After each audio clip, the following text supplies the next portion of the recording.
The Money Show. Other people's money. Eugene is a comedian, he's an actor, he's a TV personality, and there can be absolutely no experience more horrendous than losing a child. The agony of that loss is unbearable. And comedian Eugene Khoza made his return to stages late last year, 5 years after losing his son. And during that time, he also lost one of his best friends. So he's had blow after blow, and it's really tough. And he's with us tonight. And welcome back, Eugene. I mean, I'm sure lots of people are really happy to have you back. But grief is an astonishing and dreadful emotion because you just never know when it's going to strike. And particularly in your line of work, it must have been really, really difficult, even more difficult. Oh, thank you for having me, Bruce. And you're absolutely right. But I find that more than anything, it's the greatest teacher of them all, you know. It teaches us how to heal, how to operate, and how to move on and how to accept. So I've learned a lot from grief, despite the other consequences of it. Yeah, I mean, I wish I'd rather read the book than experience it firsthand. So you know, it's just you've been through a really difficult time, and you disappeared from the public eye for 5 years. What did you do during that time? I mean, was it a case of lots of counselling and reflection? Were you doing other work? What was going on in the background? Absolutely, it was a bit of everything. I did a bit of therapy, which was very much needed. I did a lot of writing for television and for stage as well. And then I was preparing for my one-man show, which came later on. But most importantly, I took a year off and I got a beach house in Port Elizabeth. And I lived right by the ocean for a year and collected my thoughts and, regained my strength and fell in love with entertainment again. So I'm very glad I did that, because without that, I don't know where I'd be today. No, exactly. And I mean, unfortunately, there are many, many people in your position who go through unbelievable loss, who don't have the ability to do what you did. How did you manage that? Because, it's particularly if it's just yourself, but you've got at least one other child. I think you speak about your daughter. Yes. When you've got responsibilities, there has to be income. There has to be at least some reserve somewhere, which is the other people's money part of our conversation, to allow you that luxury, and it is a luxury, to heal out of the public eye. Yeah, absolutely. I think this will sound very anti other people's money kind of talk, but I left it up to the universe. I took the little that I had and I gambled it on myself. I had to invest in myself and my peace of mind and my daughter's education, fortunately. And funny enough, work started coming in that was outside of the public eye that managed to keep me afloat for a while. I also wrote a training program, which I got to do with a business partner of mine for Sanlam, and we were touring the country teaching people presentation skills. So that was a nice outlet for me. And I kind of got to experience what people in the corporate world go through, especially people in the insurance business, and how they view their clientele and how their clientele views money. And I got to learn from that personally. So I was lucky in that regard. And again, so much of what happens in the insurance industry is about dealing with people with grief. When I recall dealing with an insurance company, which shall remain nameless, and I was just sorry, I named mine. No, but you named yours in a positive way, and that's fine. Okay. This was one individual working within this one insurance company, and I was so flabbergasted because you're sitting in a place of loss, and there's an insurance claim, and you get a phone call from this person who sits and is rabbiting a script at you with the sense of emotion and the sense of feeling of a spade, and you just go. I don't expect you to cry for me. I don't expect you to, but just to have some warmth. Just have some, not even empathy, just some warmth, some humanities. Not, this is one person under pressure getting through a list of jobs to do and not relating to their customer. And one of the things I'm sure that would have been very valuable in that teaching people within insurance to do communication more effectively is empathy, because empathy is something that it's so critical particularly in COVID times and at times of loss for people. Spot on. You've hit the nail on the head. Human experiences are what connects clients and financial advisors to their clients. And for the longest time, the word financial advisor people just only heard advisor or financial. They never heard the advisor part. And you can only advise something that you can empathize with or you can relate with. So we found that a lot of connection has to do with how people feel, what people have gone through. And obviously, racially and demographically, people react differently to money and conversations about money. And the most striking thing was how people of color deal with the issues of a will. Because sometimes why people of color mostly don't have wills, and I'm not generalizing here, it's from that sample that they've taken, was because it's hard to decide who should be responsible for your money when you're no longer here or your possessions. And for a lot of people, it feels like they're choosing a favorite. But for a financial advisor's job is to teach people that it's actually safeguarding your wealth and the well-being of your loved ones. It's not about choosing a favorite. So those little paradigm shifts that should happen for people's finances could actually go a long way, and I was happy to make a positive impact on that. No, but that thing where I'm not going to deal with it now because I don't want to be seen to having favorites. You just leave hell behind for anybody who's potentially a beneficiary from your estate. Because, I mean, wrapping up an estate, if you're lucky, happens in 2 years. If you're lucky, if you're supremely organized, if you've ticked every box and crossed every T and dotted every I, still the master's office has got a rule somewhere that says, don't move too quickly. Absolutely. It's a terrible, Absolutely. terrible environment. But you had the ability, and you created the ability for yourself. You didn't just sort of go and sit and feel sorry for yourself. I'm sure you did feel very sorry for yourself, but you didn't just opt out. You were still very active. You were just doing it out of the public eye, because you can't be standing on a stage delivering a message and suddenly have a wave of grief swat you from somewhere that you never imagined possible, or something triggers you and you fall apart on stage. Because that's one way of really ruining a brand and ruining your name. Absolutely. I couldn't possibly do that. I remember on the second year anniversary of my son's passing, I was doing a show in Australia at the Sydney Comedy Festival. It was the last show of 10 days. And that feeling crept up on me as I was leaving stage. And I knew then that something was terribly wrong and I had to take time off, because for the longest time I had brushed the grief off and, I take it in my stride, but I didn't realize that, you have to allow yourself to be sad. You have to allow yourself to grieve, and then you have to allow yourself to come out of the grief. And that moment for me was very pivotal. I'd always wanted to play overseas, and this was my first gig overseas, and I was having the time of my life, and I was broken inside. So I'm a big fan of healing. I wish men could talk more about their feelings. I wish we could express ourselves more, and we could take the time off to let people know that we're not doing okay if we need the help that we should be getting. But you're doing a lot of that, aren't you? I mean, I get from what I've read about you is that, and I'm meeting more and more men who are sort of having breakfasts, having lunches, and get together once a month just to talk. And you go, yes, hold on a second, what's happened to men? But this is men being real men, frankly, finally.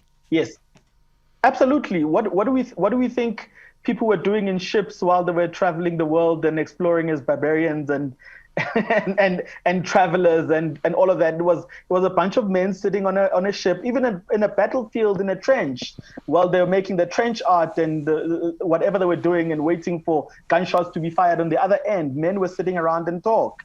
It's just the way things change after industrialization, and people had to go to work and come back and separate and travel long from where they used to live. It kind of separated people from little communities that they had built around gender-specific communities as well. So I'm a very big fan of women spending time with other women to understand women's issues, and children being children and men being men. And then we become better societies and families when we blend that all together and bring different perspectives. So I'm a big fan of that. I'm a believer of letting people be themselves, So this comedy gig kicks off in 2007 for you. How did you crack comedy? It's one of the toughest gigs to crack anywhere. I still think I haven't cracked it. There's so much to learn. It was purely coincidental. A friend of mine invited me to a comedy gig. The club owner of the comedy gig said, jump on. And I jumped on and I was hooked from there. And I was just a kid that was working in a retail shop in the mall. And here I was finding something interesting to do every Wednesday. And that subsequently became the path that I followed for all these years. So I've been lucky. I've been totally lucky. I don't think talent has much to do with it. I've just been spectacularly lucky. Yeah, come on. Let's explore that just a little bit. I mean, are you like the youngest in your family? Are you the kid I'm who the has third or fourth. the third or fourth? That's close enough to youngest. And Yes. you've got to survive. You've got to tell the jokes because otherwise you get beaten up constantly. You've got to like earn your place in the family. And I wonder if that was many comedians are actually younger in their families. For me, the motivation, because I'm quite a small guy at school, I needed that as a survival mechanism. I was a friend with all the bullies at school because I could always make them laugh. I was their lucky charm. I would hang around with them, and we would have so much fun just making fun of people.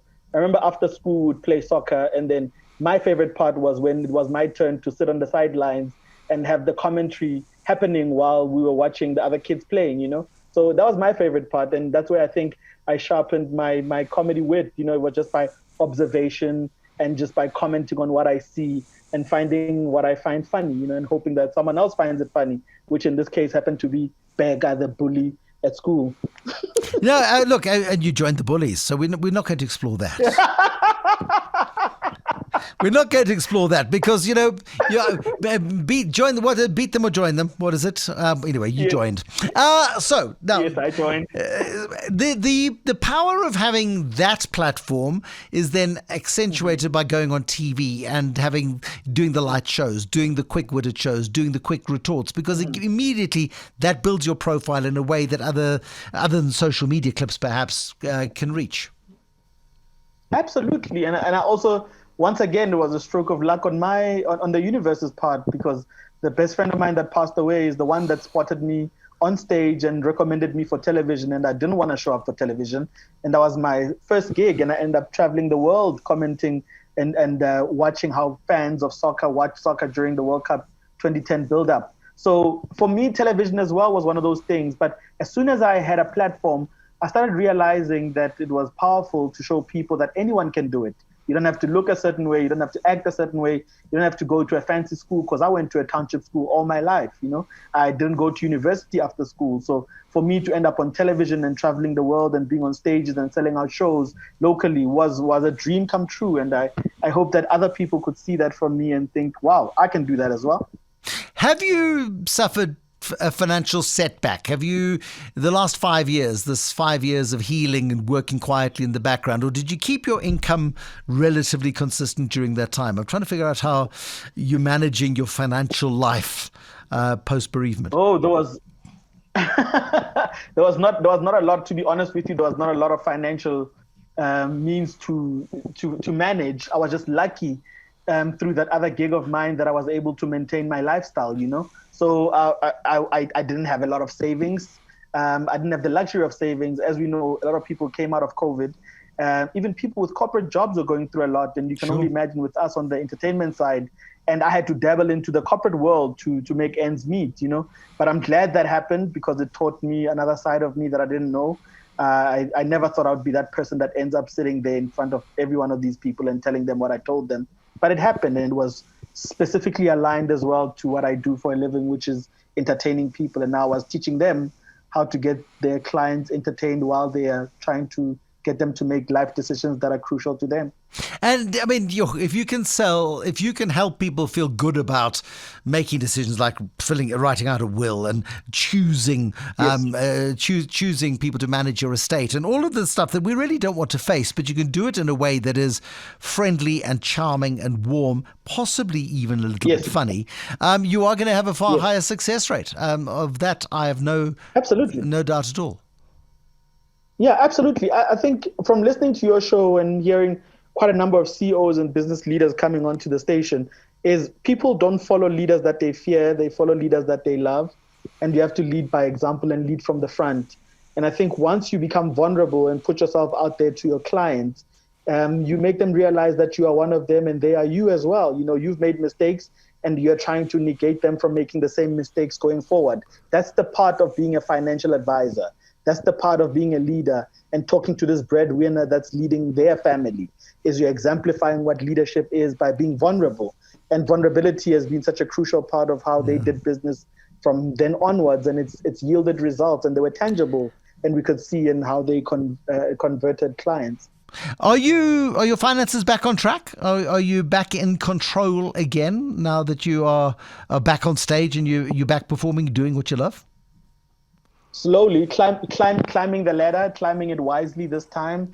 I think more than anything, I've taken lessons from the past to take more control of my deals, to take more control of my own finances, because what I've realized is we get taught very early in entertainment that the money that we make is money for now, and we don't invest in the long-term deals. So I've learned in the last few years to play the long game, to sign the deals that will last you a lifetime if possible, or last you into the future. So instead of having money now, I'd rather have money later, and I'm happy with that decision. It's a sacrifice that I'm making, and it's an investment to my own financial well-being.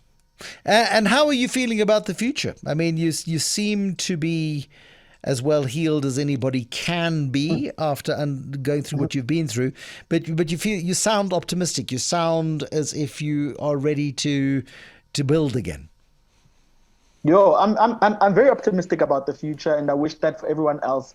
I just feel like a lot of people in the public eye, in the entertainment industry, some of them were not so kind to people who are their fans in the way we kind of gloated and posted on social media about how well we were doing, and we never empathized, with a lot of our fans.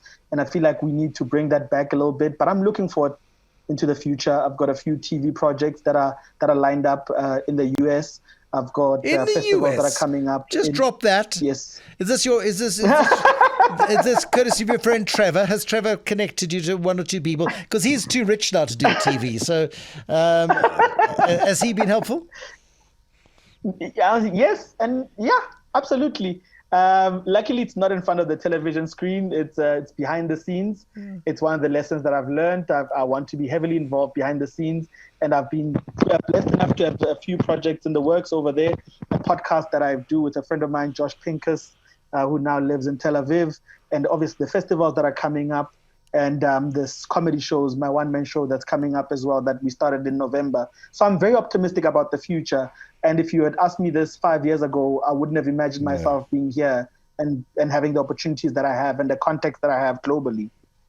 Eugene, what a breath of fresh air. Lovely to talk to you, and thank you for coming on, and thank you for sharing so much. Yeah, Eugene Khoza, he's a comedian, he's an actor, he's a television personality, and increasingly a guy working behind the scenes at interesting places. Watch his name. Eugene Khoza is back. The Money Show. Other people's money.